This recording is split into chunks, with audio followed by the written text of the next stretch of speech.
السلام عليكم ورحمة الله وبركاته. حبايبي عاملين ايه؟ النهارده بقدم لكم وصفة جديدة، فيديو جديد على قناتي، اتمنى ان هو يعجبكم. النهارده هنعمل مع بعض الكفتة، راس الكفتة بالبطاطس بصوص الزبادي. راس كفتة بالبطاطس بصوص الزبادي. بصي تحفة، حاجة كده تحفة طعمها. إيه، عايزة اقولك انك لما تعمليها ان شاء الله وتجربيها، اوعدك ان انت هتاكلي نوع كفتة مختلف تماما تماما عن اي نوع كفتة انت بتحبيها او جربتيها قبل كده. جربي الوصفة دي وان شاء الله تعجبك، وان شاء الله هتعجب اسرتك جدا، وخصوصا انها موفرة جدا. موفرة جدا، يعني النص كيلو لحمة هيقلب معاكي كيلو تقريبا.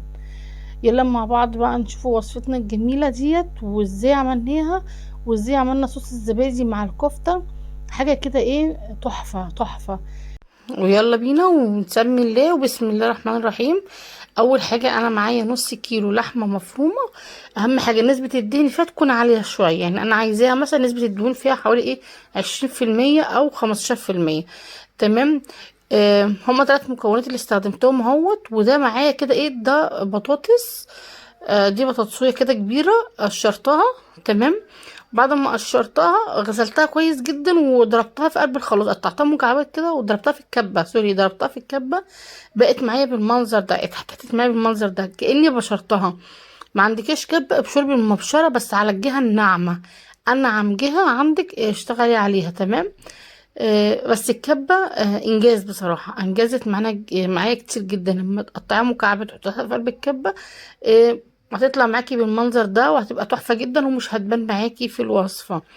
معايا بقى بصلايه كده كبيره او بصلتين متوسطين برضو ضربتهم في الكبه، اهم حاجه تنعميهم وتعصريهم من الميه بتاعتهم، والبطاطس برضو هكذا هتلاقيها منزله نشويات. اعصرها جامد جدا من النشا بتاعها عشان ميبقاش فيها اي سوائل تانية. هنحط بقى اللحمه على البصل على البطاطس. اهم حاجه احنا اتاكدنا ان البصل مصفيينه واللحم برضو، قصدي البطاطس برضو مصفيينه وشايلين منها النشا بتاعها. هنزل بقى بايه، هنزل بمعلقه صغيره توم باودر، بصل باودر، بابريكا، حبهان مطحون، بهارات 7 نص معلقه صغيره، وقرفه برضو نص معلقه صغيره، بتبقى جميله جدا. القرفه بتخلي الكفته جميله جدا جدا جدا جدا. تمام. وهحط مكعب واحده ماجي، مكعب واحده ماجي.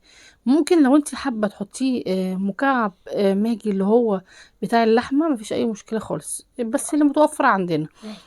آه، وحطيت كمان بقى ايه معلقه صغيره فلفل اسود، وحطيت عليها زيها معلقه صغيره ملح. ماشي.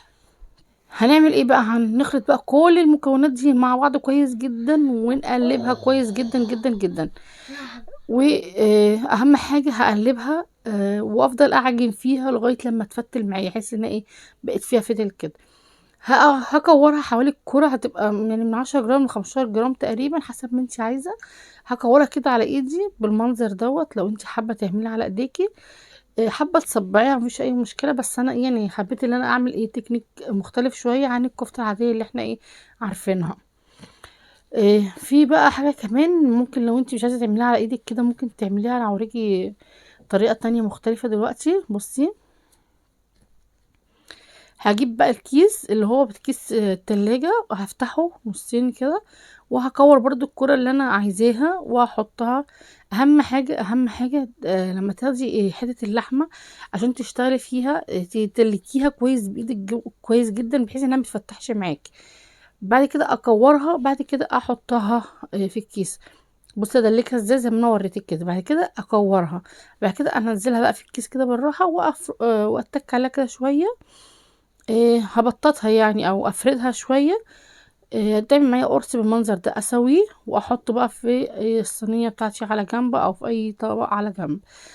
انا خلصت الكميه اللي معايا كلها كلها وحطيتها في الفريزر. انا بقى حطيته بقى في الفريزر. بص جمد معايا يعني نص ساعه، كانت جمد معايا بالمنظر ده.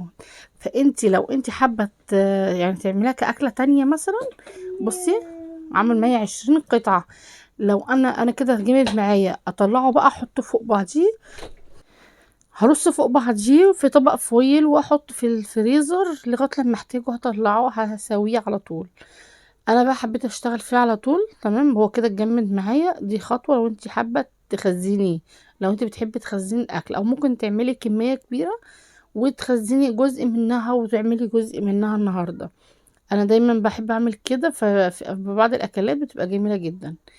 بصي بقى القرص بقى انا كبرته في الاول نعمل شبه الهمبرجر، يعني اللي يشوفه كده يقول ده ايه، ده همبرجر مش كفتة. ليه بقى؟ لاني لما بيتحط على النار بيكش. فانا عايزه اقولك الحجم بص قد ايه. اول ما حطيته على النار بيكش على طول، بيوصل بقى للحجم الصغير. إيه، هشوحه كده تشويحه في حوالي 4 معالق زيت، زيت نباتي عادي جدا. إيه، هشوحه لو انت مش حابه زيت، بس انا محتاجه الزيت ده في الاخر. تمام، فانا هشوح الكميه اللي معايا كلها على الوشين كده في الزيت. طبعا انا مرفعه السمك بتاعها، مخليه رفيع مش غليظ، علشان خاطر البطاطس تستوي معايا. لاحظ ان البطاطس عندي نية، انا ولا سلقتها ولا عملت فيها اي حاجه، انا يا دوبك قشرتها وبشرتها على طول. هعمل بقى معاكي الكميه دي كلها كده. انا صفيت، لقيت الزيت بقى كتير معايا شويه، فانا صفيت منه صفيت منه جزء يعني. المهم انا خلصت بقى الكميه اللي معايا كلها، هنزل بقى بمعلقه دقيق كده كبيره ممسوحه، وهنزل ببيت الزيت اللي انا صفيته كنت شايلاه على جنب يعني لميته كتير. هحط ميه بقى، علبه زبادي، واحط كوبايه ميه، علبة زبادي وكوباية مية. الصوص ده طعمه حكاية حكاية حكاية.